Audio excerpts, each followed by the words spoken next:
The Curbsiders addiction medicine is for entertainment, education, and information purposes only. The topics discussed should not be used to diagnose, treat, or prevent any diseases or conditions. Furthermore, the views and statements expressed on this podcast are solely those of the hosts and should not be interpreted to reflect official policy or position of any entity aside from possibly Cash Life Memorial Hospital. In short, we aren't responsible if you screw up. Please do your homework and let us know if we got something wrong.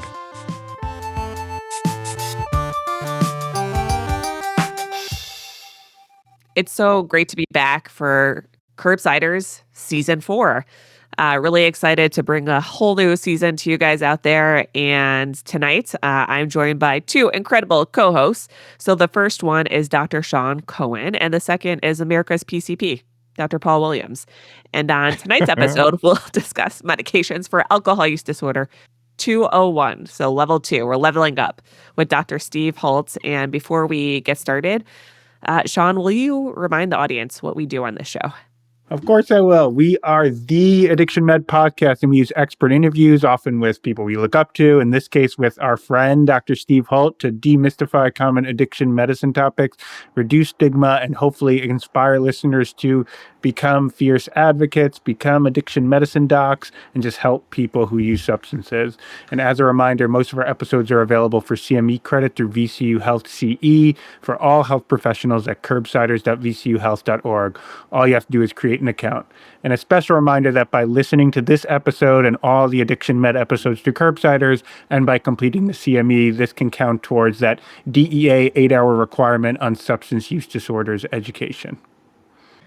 And a special thanks to the Providers Clinical Support System Medications for Alcohol Use Disorder, also known as PCSS-MAUD, who have partnered with us to support this Curbsiders Addiction Medicine episode. PCSS-MAUD is a national project funded by the Substance Abuse and Mental Health Services Administration to provide free, comprehensive training, guidance, and mentoring on the prevention, diagnosis, and treatment of alcohol use disorder. PCSS-MAUD aims to enhance the capacity of all healthcare professionals to treat individuals with alcohol use disorder, including the use of Food and Drug Administration-approved MAUD. Learn more at www.pcss.maud. And today we have a fantastic conversation with our guest, Dr. Stephen Holt, who's an associate professor of medicine and the associate program director for Yale's primary care internal medicine residency program, where his clinical and educational activities revolve around addiction med, physical diagnosis, and medical education more broadly. Currently, he works clinically in an ambulatory clinic where he precepts as a general medicine ward attending and as a director of the Yale Addiction Recovery Clinic, a dedicated setting for residents, fellows to manage and provide care to people with substance use disorders, which is where Carolyn and I both met him as he trained us to become the addiction medicine doctors that we are. He's won local and national awards for clinical teaching from the Association for Multidisciplinary Education and Research in Substance Use and Addiction, the Yale School of Medicine, and the American College of Physicians, and created an extensive body of addiction medicine and internal med content for the American Society of Addiction Medicine, Lecturio, and Med Mastery's international e-learning platforms, which he tells us is used by over 1 million subscribers. Woohoo! And tonight, he teaches us about a menu of options for medications that can be used to help patients with alcohol use disorder. So really today, we go above and beyond just chatting about naltrexone and acamprosate, and we really take a deep dive into Disulfiram, Topiramate, and some other options. So are you guys ready? Ready to just jump in? Ready to get the Topa Max out of this episode. No. Okay. That's not where I thought this was going to go. Welcome. So excited to have everybody today. Steve, this is the round where we like to give our guests a chance to let our audience know them better. Do you mind introducing yourself and giving us a one-liner to describe yourself? Happy to. So I'm Stephen Holt. I'm a 49-year-old addiction medicine specialist, and I'm an internist. I'm a lover of all things related to physical diagnosis as well. That's kind of my other love in medicine. I'm the father of 2 teenage daughters, and most folks who know me would agree that I suffer from having too many hobbies and not enough time. So I'm always struggling with deciding where to focus my energies. What are the top 3 current hobbies? Top 3 board games for sure. Bird watching, which I believe was brought to light in the last time I was here on Curbsiders. And the third one would be I actually love painting miniatures for board games. It's an extra layer of nerddom that I've been doing for basically since shortly before the pandemic, but really dove in during the pandemic, I'd say.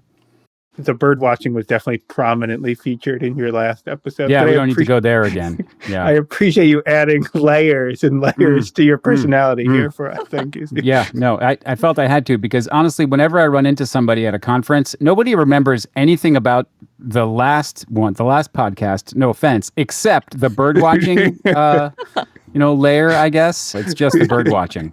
There's a genetic switch that happens at 40 something. I won't give this, but I can tell you on runs, like all of a sudden now I'm like, oh, look, a cardinal. Oh, is that a blue jay? Like I never would have cared 10 years ago. Like I've heard that.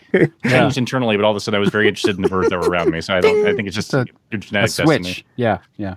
I will say, have you seen the ads for the little bird home that has the camera that you can put an app on? Yes. I thought of you immediately, Steve. Oh, thank you. You would like this.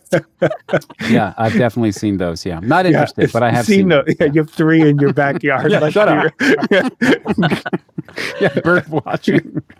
Okay, but back to asking you questions that are relevant to our podcast. So what are your favorite aspects about working in addiction med?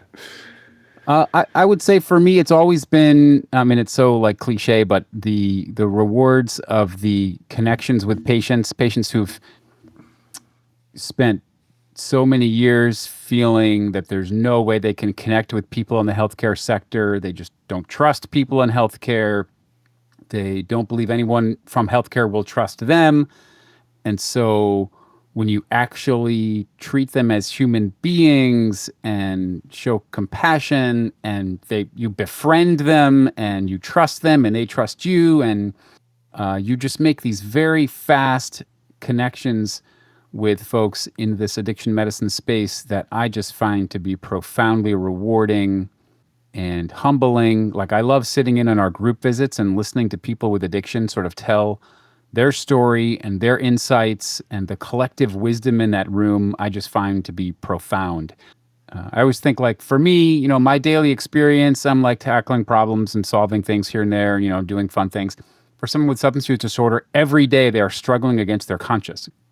And you just gain so much insight when you're fighting a daily battle between what your ideals are, your goals are, your dreams are, and this thing that is drawing you to do something is counterproductive. And having that daily battle, I think you just can't help but develop significant insights, even if you continue to struggle. So that's my long-winded answer. It's a good answer. If I wasn't an addiction medicine doctor, I would want to be one now. So yes, plug for everybody out there. Go into addiction medicine. And I think, why don't we jump into our case from Kashlak? So Sean, do you want to bring us up to speed, give us some updates on some of our patients that we care for at Kashlak? Yeah, I would love to. So as a big reminder, if you want to listen to more about medications for alcohol use disorder 101, we do have an episode on the Curbsiders addiction med, episode number 4, called Wrapping Our Heads Around Alcohol Use Disorder Meds. Very well titled. Not the episode with Steve talking about his bird watching, though. That's the alcohol withdrawal one. But we'll go back to our case. So for our case that we were following from that original episode, we had Miss J, who is a 56-year-old woman you've been seeing in the office for severe alcohol use disorder. That means her alcohol use is having very negative impacts on her life, has physiologic tolerance, has had withdrawal before, and really impacting her function overall. And after you first met her in the hospital when she was admitted for alcohol withdrawal, she was drinking about a pint of whiskey at that time. A pint is around 8 drinks per day. And her immediate goal was to reduce her use with a long-term goal of eventually stopping entirely. She saw you back in 2022 and trialed acamprosate, which she found ineffective and truthfully couldn't really handle the pill burden, as it's a 3 times a day medication. And also trialed naltrexone, which she was taking orally daily, was afraid of needles, so didn't take the intramuscular formulation that lasts a month, but found taking it daily led to a ton of nausea she couldn't tolerate. Now, this is a patient that you've known for a couple of years, has trialed on kind of 2 of our first-line medications for alcohol use disorder. And again, that's acamprosate and the oral formulation of naltrexone, but had some barriers to continuing. Are there when people can't tolerate either naltrexone or a camprosate for the pill burden, naltrexone because of the nausea, do you ever think about alternate ways for them to trial those medications or alternate dosing strategies or other things like that?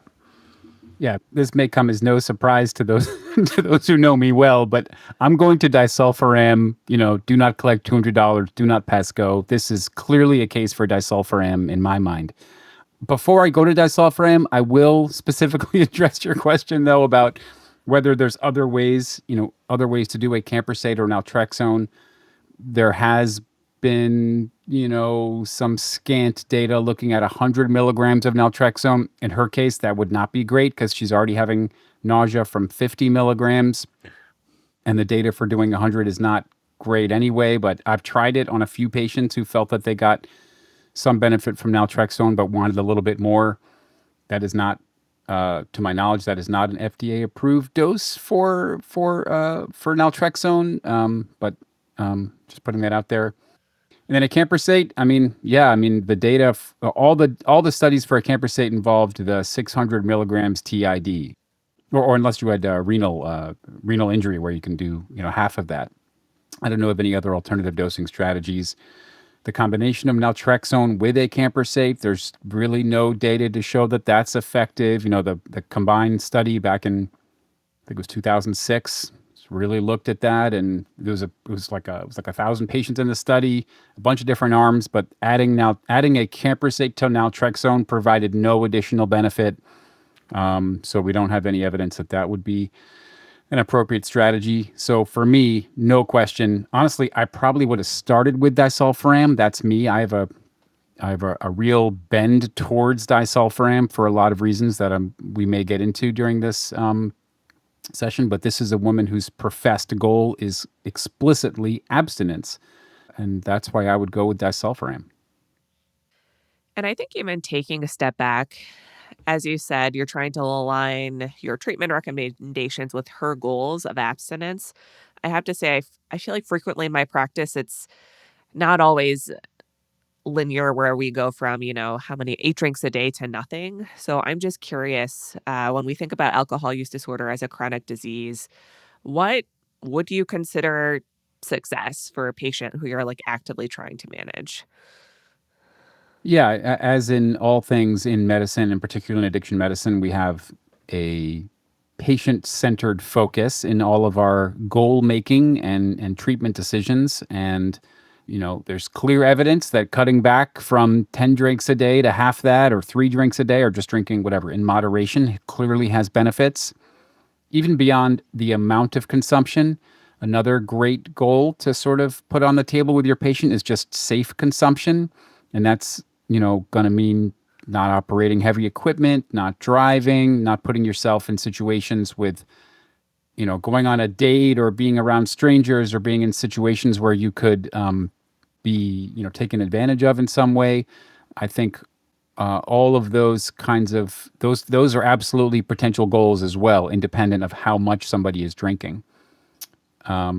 Maybe it's number of drinking days in a 30-day period. Maybe it's how many drinks you have when you're having a day of drinking, or maybe it's just safe consumption, but it's all on the table. Abstinence should definitely not be a black or white thing where that's all we strive for, and anything less than that is a failure.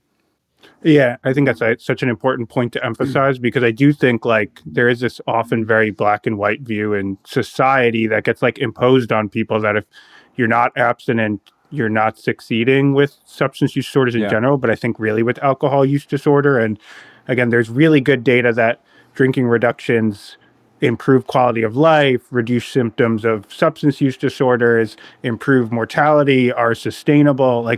And so if this patient's goal was just to reduce their amounts of drinks and they're able to do that, it's something that we should work with them for, celebrate with them when they're able to get there, and help them kind of get there too. So yeah, and you kind of still hear that mantra in AA meetings and some other mutual self-help groups where there's this my way or the highway. You're either totally, quote, clean, end quote, or you're not. And I think one great thing that's happened over the past 10 or 15 years is this proliferation of other mutual self-help groups that have been much more explicitly on board with medication-assisted treatment, or I should say more specifically, moderation, moderate alcohol consumption or safe alcohol consumption or maintaining sobriety with medication. Like, it's just much more plain, clear language, more plain and clear than the way that I just did it,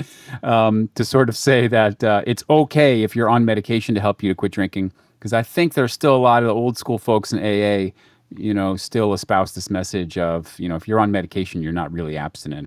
Along these lines, can you remind me, I know this was touched on a Q&A episode that the addiction series did previously, but targeted naltrexone it's not something I think about often, or the so-called Sinclair method. Is that something that you advocate for? Because I've heard it brought up, but it's not something that I hear offered very commonly, at least sort of in the circles that I practice in. So what is the thinking about that, and what are your thoughts in terms of naltrexone as needed prior to alcohol use? Yeah, so that was most studied with nalmefene, which is a medication not approved in the United States. The equivalent of the FDA in Europe, in the European Union, they have nalmefene and this so-called Sinclair method as an evidence-based option. There actually is some decent data for it. For naltrexone, there's less data, but in terms of my personal practice, I'm certainly on board with it if that's a patient's goal, right? I mean, some patients will say, I have no cravings to drink except when the holidays come around, except when this anniversary of my dad's death comes around, or except when my friends are in town. And so I want to have this pill that I can take for several days, before, during, and whatever, right after. And I'm going to completely support that decision if that's what they want to do. I think, I'm sure my colleagues, we all sort of generally, we like to use intramuscular naltrexone just because it provides 30-day adherence automatically. But if a patient wants to do this sort of pill in the pocket approach or planned self-administration of naltrexone, then I'm all for it. Yeah, and just to clarify, so yeah, the targeted naltrexone is naltrexone that you take kind of as needed if you're anticipating like a trigger, if you're anticipating cravings, or if you know like some kind of event that does that for you is coming up. And so, yeah, I same situations I use it in, either with patients who like really don't want to take a pill every day or are not interested in a medication every day. But I think more for like patients who often aren't drinking every day, but more have these like very kind of discrete events where they're worried that they're going to drink to excess. I use, or I recommend and have patients have used many times Disulfiram in that way too. Because, if you know that when your friends come in town or this anniversary comes up or whatever it is, or Thanksgiving is coming up and you're going to have that conflict with Uncle Bob, taking your Disulfiram for a couple of days beforehand, alcohol's now off the menu. Like, it's not even something patients are even thinking about because they know they cannot drink. And I find that to be very empowering. Like, the patients who I've promoted that and they've done it. Sounds like you're ready to let us ask you more questions about Disulfiram. Oh, really? No way. I could not tell that Steve was interested in talking about Disulfiram. Steve, can you tell us a little bit more about the mechanism of action of Disulfiram and how you decide to use it and when? Sure. Disulfiram is an acetaldehyde dehydrogenase inhibitor. A whole bunch of syllables there, but basically it impairs or stops one of the primary steps in the metabolism of alcohol.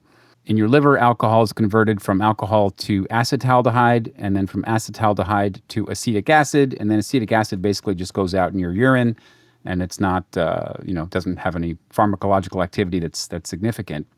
But acetaldehyde, that is a bad chemical that is very unpleasant to have accumulate in your body. It's believed to be the primary thing that causes a hangover.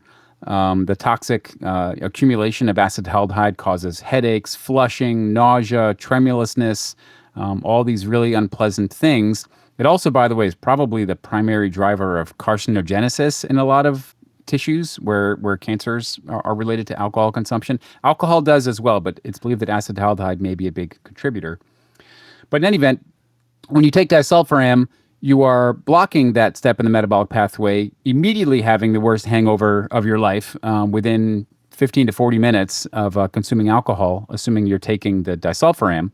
And in many ways, one of the, just to cut to the chase, the reason that I believe in disulfiram and a lot of people don't is because of a misunderstanding/misrepresentation of disulfiram in the literature. Most medications that we use use double-blinded randomized controlled trials. You have, a patient's getting the blue pill, another patient's getting the red pill. No one knows which one is the treatment, which one is the control. The patients don't know, the clinician doesn't know, the investigators in the study don't know. And so you can really see, what does this drug do in the target organ, if it's the blue one or the red one.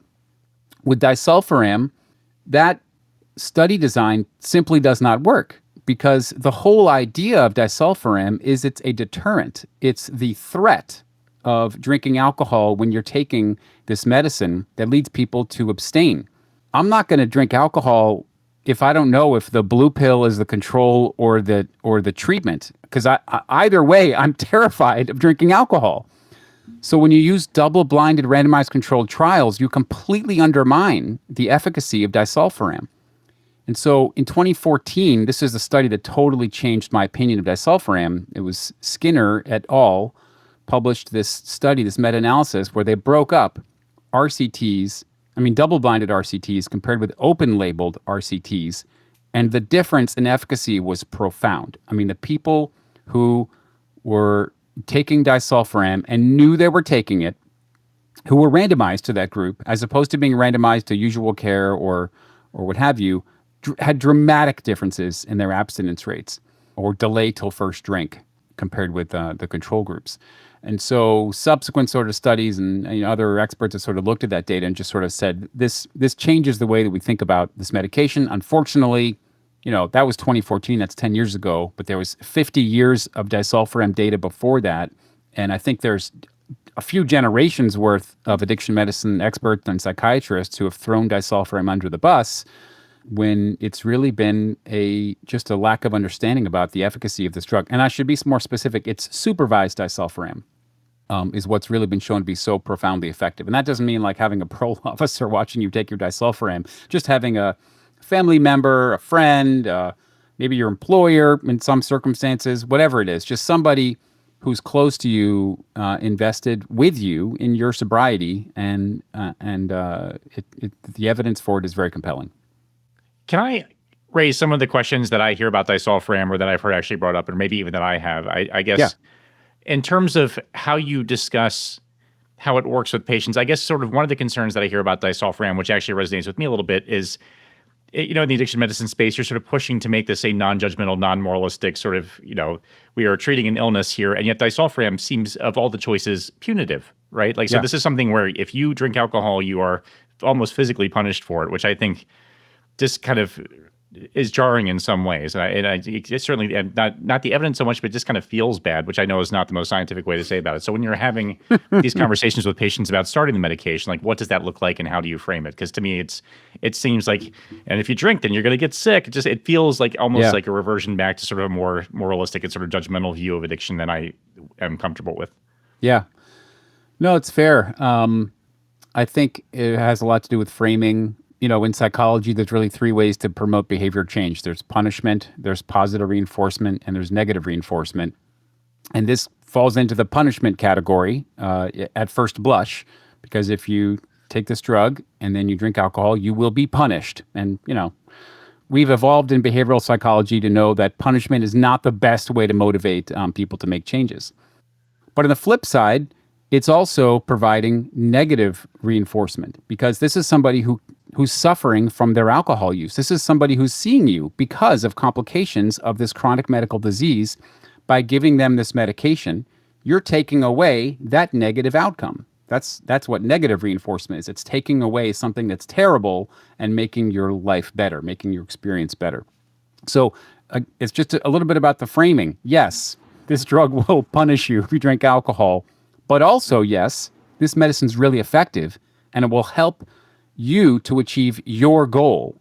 Because as many patients, as I alluded to before, many patients tell me as soon as they take their disulfiram in the morning, they are liberated from their cravings. And there's a sense of agency that they have about it.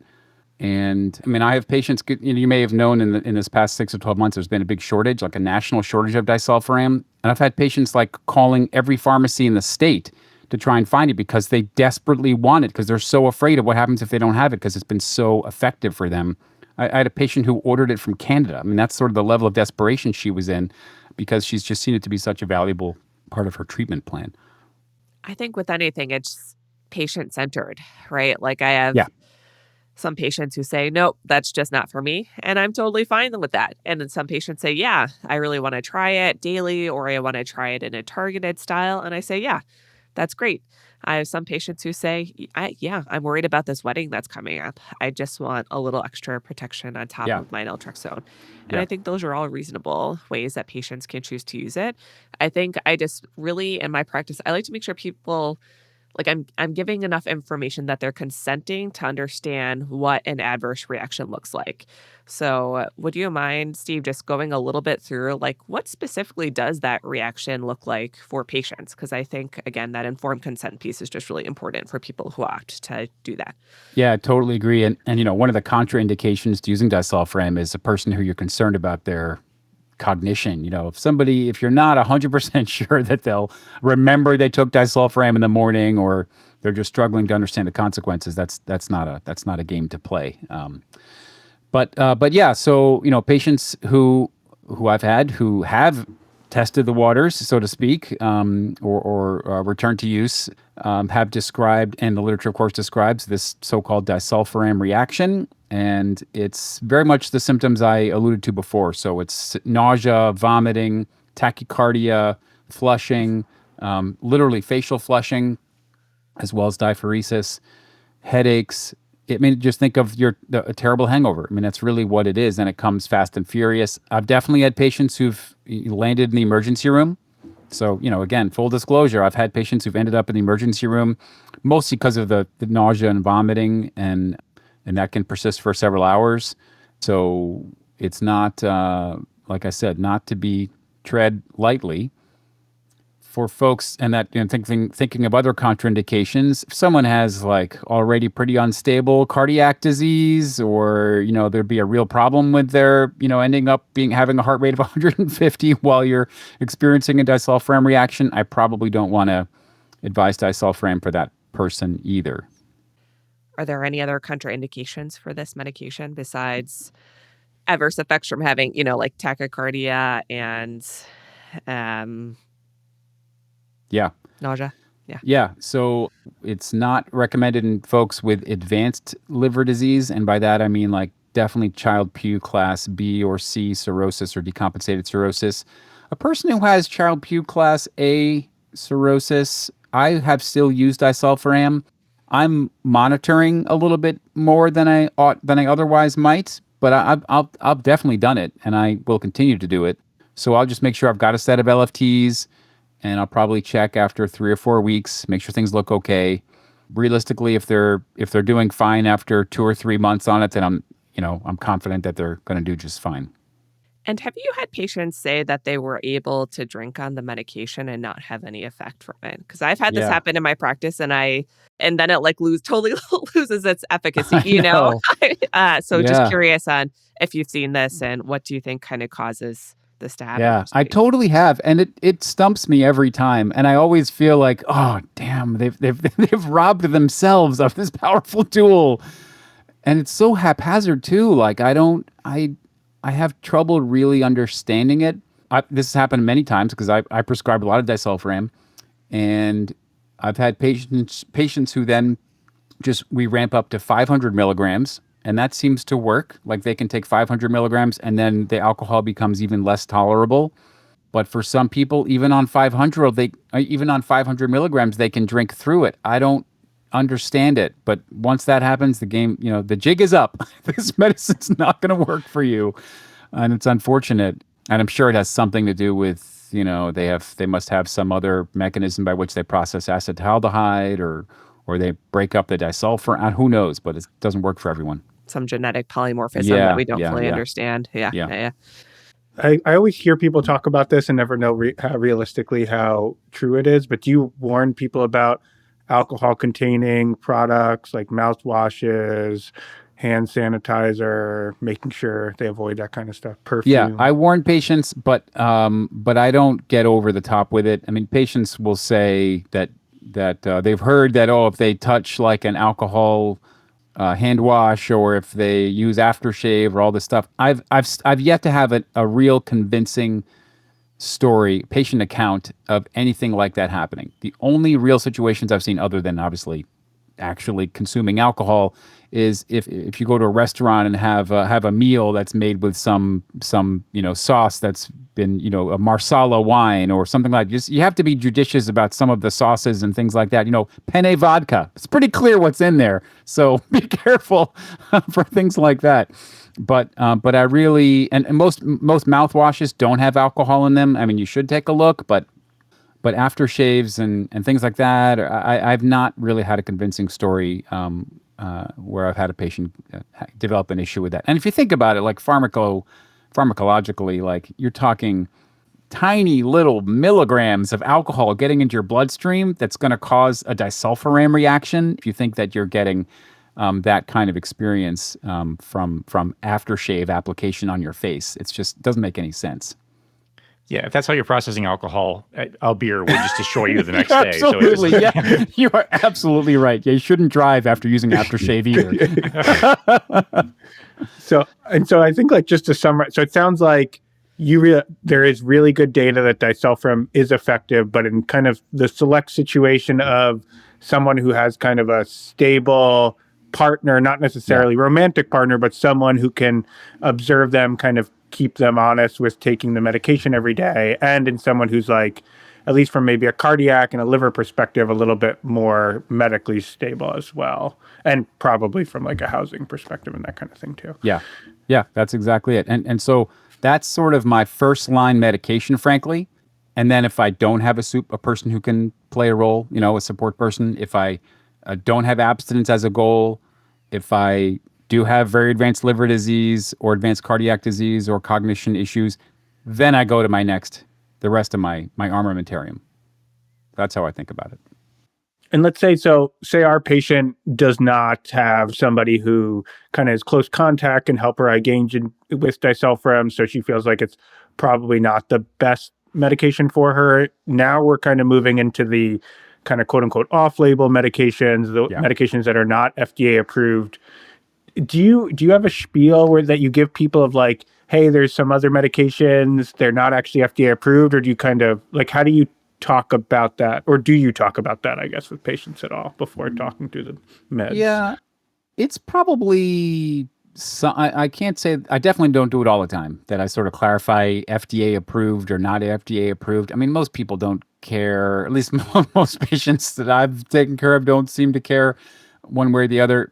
But I do it sometimes. I don't know. It's probably, I don't know what your experience is. There's so many medications that we use off-label, and I don't know that if I'm not using a medicine that's particularly toxic, like some chemotherapeutic, I don't think that I get too into the weeds about FDA approval or not, personally. Maybe I should. So, Steve, what are the next medications you reach for in your algorithm? So we've already moved past the disulfiram, naltrexone, and camprosate. What are the next group of medications that you may consider offering a patient? Yeah, so there's a host of medications that are not FDA approved, but have pretty compelling data in support of them. Enough that, for example, Topiramate, which we'll talk in a second about, is approved in Europe for this indication. And I also believe the VA guidelines here in the United States endorse Topiramate, which I always thought was interesting since it's not FDA approved, but the VA health system endorses it as first line. So I'm not sure how all that works.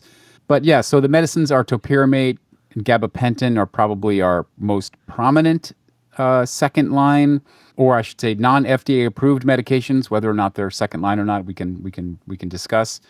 And then beyond that, there's some data for varenicline, ketamine, psilocybin. The GLP-1s are sort of getting a lot of attention. Baclofen, prazosin. That's probably most of the main ones that have been studied in some detail. Just to focus on Topiramate first, which I would say of all the ones I just mentioned, I probably have the most confidence in Topiramate in the non-FDA approved camp. There's been a couple of meta-analyses looking at topiramate, some quite recently, that really do show that it has moderate effect size on reducing number of heavy drinking days, reducing the amount that one drinks on a drinking day, and some abstinence data as well. When it comes to alcohol studies, we look at all these things like abstinence, reduction in heavy drinking days, percent heavy drinking days, how much do you drink when you drink, as well as some more sort of liver marker kind of studies as well. And in that vein, topiramate was shown to reduce GGT, for example, the sort of marker of liver inflammation.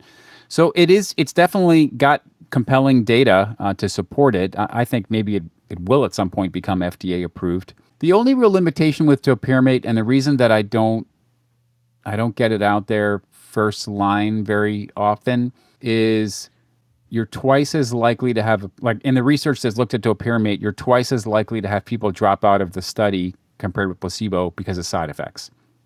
So you have to start on a really low dose. It's like 25 milligrams twice a day.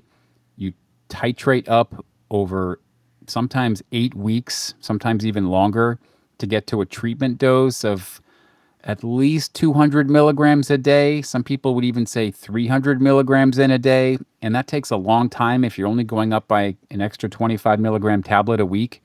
So again, like 25 and 25 for a week, then 25 and 50 for a week, then 50 and 50 for a week, then 75 and 50, et cetera, et cetera, et cetera, to get to either 100 twice a day or even as much as 150 twice a day. And you'll find that there's just a point at which the patient feels, they're starting to feel sluggish, they're feeling maybe some paresthesias, funny taste sensation, or, just having trouble concentrating. So I like topiramate. It's got some good data for stimulant use disorder as well, so it's something that I definitely use in my practice.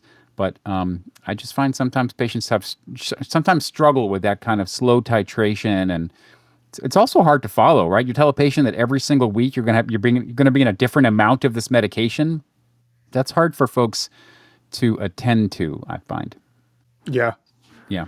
I was going to say when I'm like working in the hospital and seeing patients particularly that have like very severe cirrhosis and concomitant renal failure, like it's often one of the few medications that you can use, although you have to dose adjust in renal insufficiency, and is completely liver safe. Although I think more and more data is coming out that naltrexone is probably safe in most stages of liver disease as well at this point, even decompensated cirrhosis. But that is one situation where sometimes I reach for topiramate too.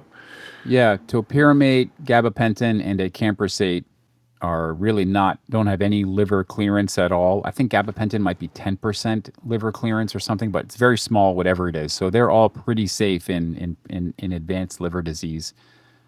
So they are good in those situations. I agree. And then pivoting to talk about gabapentin.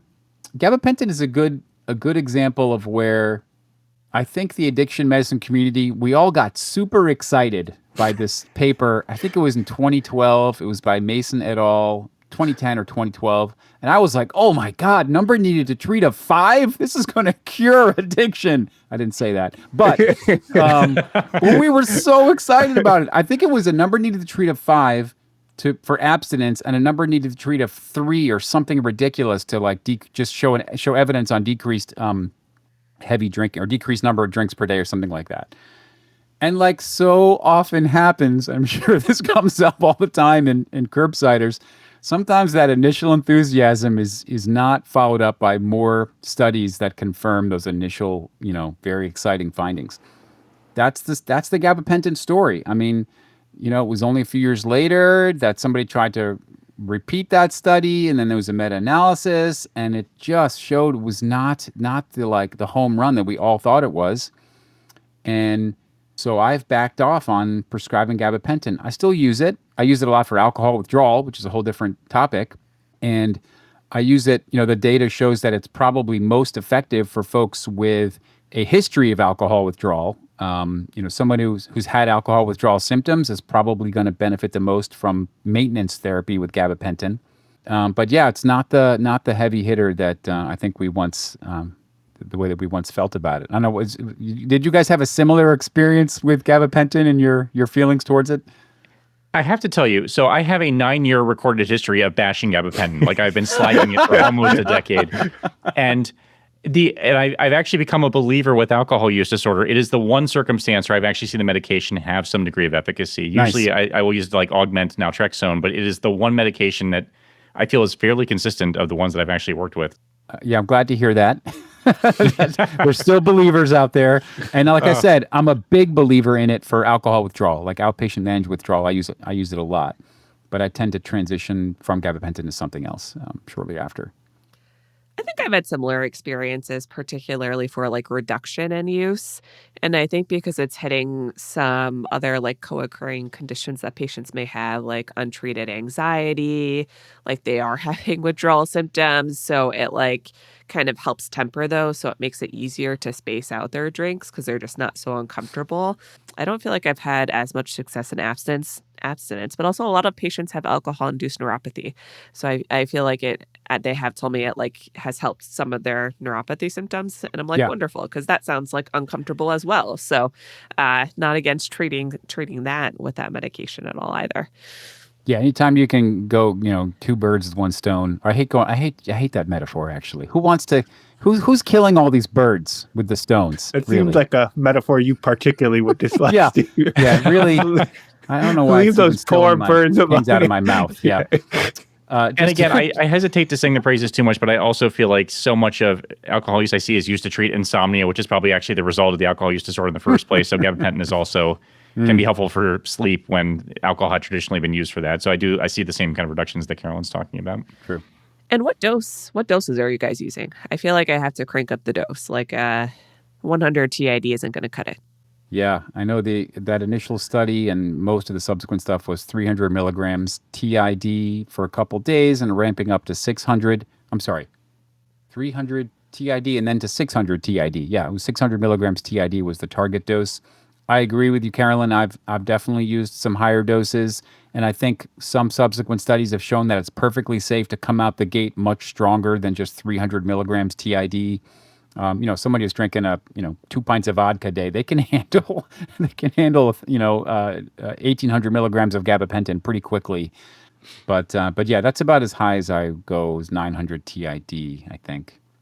And it's worth emphasizing a point Paul made too, is I think of the medications you can combine, naltrexone and gabapentin, I think is the only combination that has at least a little bit of supportive data compared to the others that maybe don't have some data. Yeah, there's all these like little studies that have combined X and Y that I've seen, and they tend to be like 30 patients. There's like naltrexone and prazosin. There's acamprosate and disulfiram. There's naltrexone and varenicline. There's just all these little studies, and they don't get repeated, and they're too small, and they tend to not be great study designs sometimes. So we don't have a lot of good stuff to say combination pharmacotherapy works, but God knows I do it all the time. I just think, it's so easy to give somebody a shot of naltrexone and then give them some disulfiram. That's probably my cocktail if a patient's on board with that plan. But yeah, there's not a lot of data to show combination pharmacotherapy. Not to say that, evidence of lack is not lack of evidence, or vice versa. But yeah, just to quickly go through the other ones then. So, varenicline, also there was some reasonably exciting data for a while, but, most recent meta-analysis really shows varenicline's probably not going to be a home run either. Maybe, I use a lot of varenicline for tobacco use cessation, so I'm obviously happy to use that, but I'm going to use another tried and true drug for AUD at the same time. Prazosin, very limited data. Maybe it's an adjunct to naltrexone, based on a little study that I saw. GLP-1s. So that's all the rage. What's going on with the GLP-1s with the semaglutide, et cetera?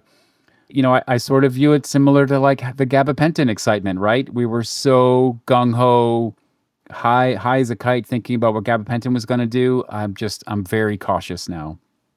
And until there's a really large, well-controlled, double-blinded randomized controlled trial with an actual primary outcome that's about alcohol, as opposed to most of these studies are the primary outcome was not alcohol, so there were secondary outcomes, or they're retrospective, or a lot of them were in animal studies. I mean, that's just not, we can't rely upon that stuff and get super excited about them yet. That's my feeling. I don't know if you guys have started to get the bug for GLP-1s yet.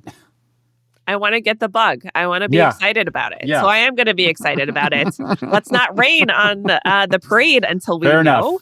Fair enough. There's no way an insurance company is going to pay for it anyways right now for that indication. So, let us keep our hope. I hope. Yeah. I have It's hope. like, it's one of those other things, same with varenicline, is if you have a good indication to use it, and then hopefully it has a beneficial side effect. Yeah.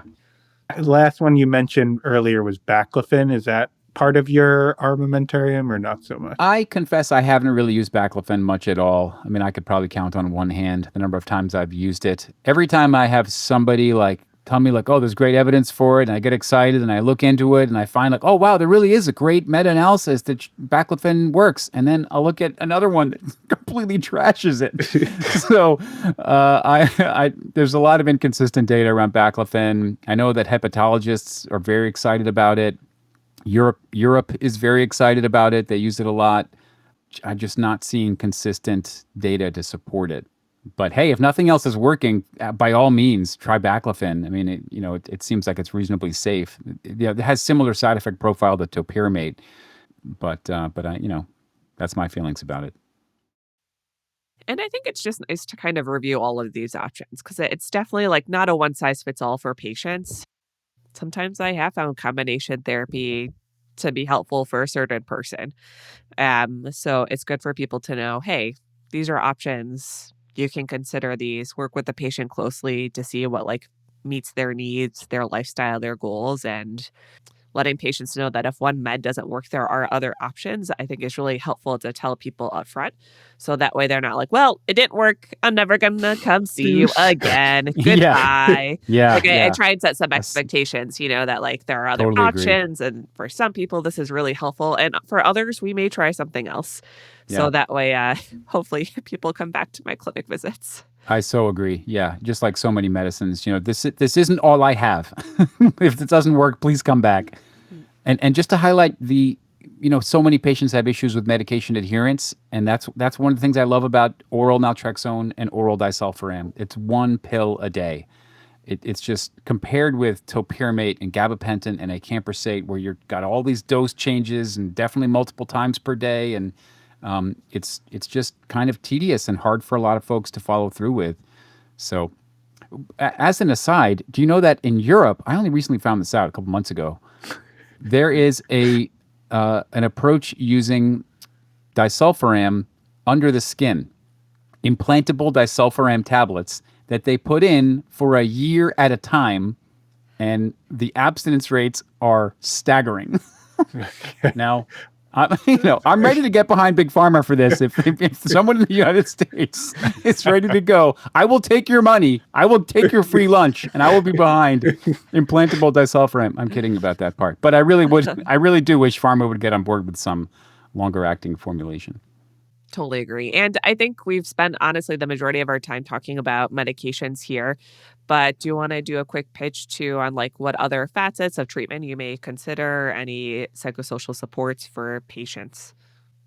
It's worth mentioning, we sort of alluded to this before, but mutual self-help groups, there is a incredible diversity of them now for every spiritual persuasion or secular persuasion. There's some that are CBT based and very pragmatic, skills focused, and then there's some that are based on physical activity and getting out there with communities of people who are just want to get physically moving. I just think there's so many options out there, and in general, the evidence supports them. They're as effective as seeing a clinical psychologist longitudinally, and they're generally free, widely available. There's just something about being part of a community, contributing to that community, which I think is so meaningful for patients when they can take themselves out of themselves and focus on what they can do for another person who's in recovery. So I strongly support the importance of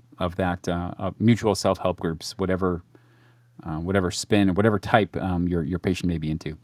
And it's always worth taking a step back and fortunately and hopefully during this process, you've kind of gotten to know your patient and gotten to know the underlying things that have led to them drinking too. And that part of our job is trying to help address whether it's trauma or untreated depression or anxiety, and working to in an evidence-based manner address those things and kind of treat the whole person you're treating too.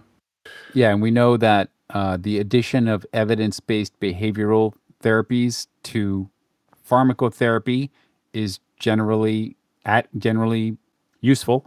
It adds something to outcomes. So absolutely, we need to make sure that we're offering some of those evidence-based behavioral treatments, whether it's CBT or motivational enhancement therapy, community reinforcement approach, all those kinds of things, because they work for all comers probably, but particularly, like you said, for the folks who have underlying mental health disorders. Yeah. We've covered so much ground here today. Is there anything else? Are there any burning questions we should ask Steve before we sort of bring it home and ask him for some take-home points? What's your favorite bird, Steve? It's the tundra swan. The tundra swan. I'm glad you had an answer. I was That's a little worried. Good. And on that note, can you share with us some take-home points? Sure.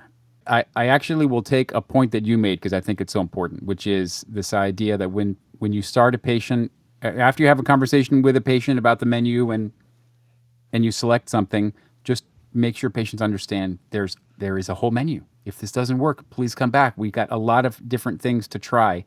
I think there's always the risk that patients start to, when they hear you're going to try something on them, they start to get this, I'm a guinea pig mentality. And sometimes you have to really diffuse that. But just to emphasize that, these meds work, but it's hard to know which person they're going to work for. And I hope that this works for you, but please, let's try that. Let's try the next one if this doesn't work. Second key point is I think formulation really matters. And adherence to medication is predicated on how accepting a patient is of taking a medicine once a day, twice a day, 3 times a day, dosing that's changing over time versus an injectable.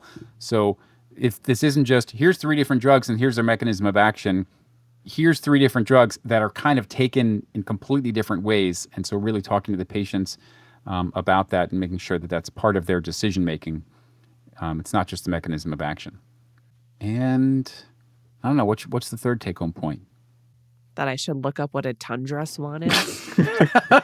Beautiful bird. You're going to be moved to tears when you see a couple good pictures. Oh, I found it. Or I think just Google. I loved your point specifically at the very beginning, which I know was not one of the intentional teaching points, but just the joy of actually doing this kind of work and working with patients and fostering relationships and just how rewarding it is. I think is so the medications are great, but also just getting to work with patients in this way is also sort of satisfying. Not to steal your thunder, but I love that point that you made. I just want to emphasize and underscore that too.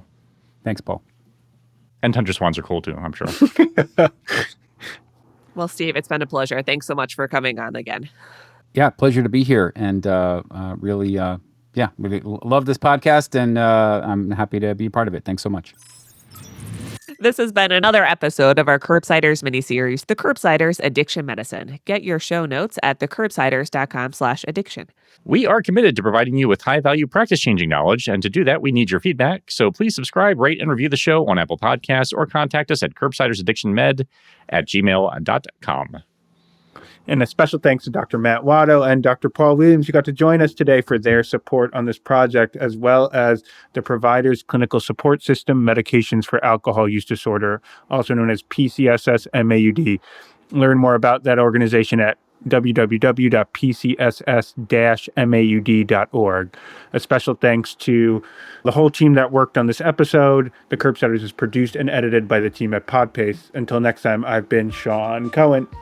And a reminder that this and most of our episodes are available for CME credit for healthcare professionals at curbsiders.vcuhealth.org. All you have to do is create an account. And as always, I remain Dr. Paul Nelson Williams. Thanks for joining us and letting us bring you some addiction medicine pearls.